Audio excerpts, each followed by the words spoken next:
আজকের এই মহান অনুষ্ঠানে উপস্থিত হতে পেরে আমি কৃতজ্ঞতা প্রকাশ করছি আমার রব মহান রব্বুল আলামিনের নিকট।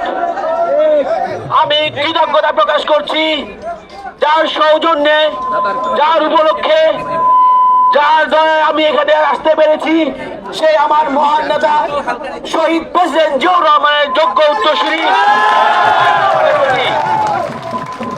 আমি এই অঞ্চলের মাটি মানুষের সন্তান, এই অঞ্চলের আলো বাতাসে আমার বেড়ে ওঠা, এই আফাজিয়া বাজারে আমার বেড়ে ওঠা, এই স্কুল আফাজি স্কুল আমার পড়াশোনা, এই স্কুল মাঠে আমার খেলাধুলা।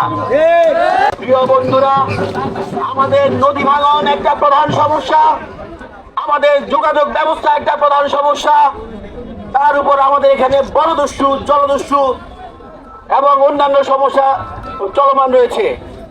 পরিস্থিতির উপর তো উত্তরণ হলেও, ফ্যাসিস্ট বিদায় নিলেও এখনো আমরা কাঙ্ক্ষিত লক্ষ্যে পৌঁছাতে পারিনি। বন্ধুরা, আমি এখানে এসেছি আমাদের সদস্য নবায়ন কর্মসূচির জন্য। আমি এখানে এসেছি দেশনায়ক জনাব তারেক রহমানের ঘোষিত 31 দফার জন্য।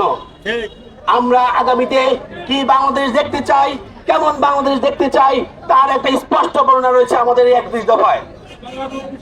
প্রিয় বন্ধুরা, আমাদের প্রতিনিয়ত নদী ভেঙে যাচ্ছে, হাজারো মানুষ গৃহহীন হয়ে উঠছে, হাজার হাজার একর কৃষি জমি আমাদের নষ্ট হয়ে যাচ্ছে।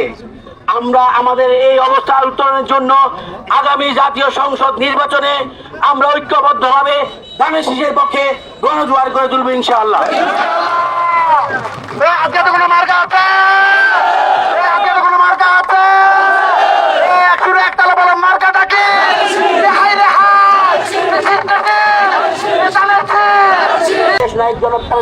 পক্ষে বিএনপির পক্ষে কাজ করার আশাবাদ ব্যক্ত করে আমি আমার সংক্ষিপ্ত বক্তব্য এখানে শেষ করছি।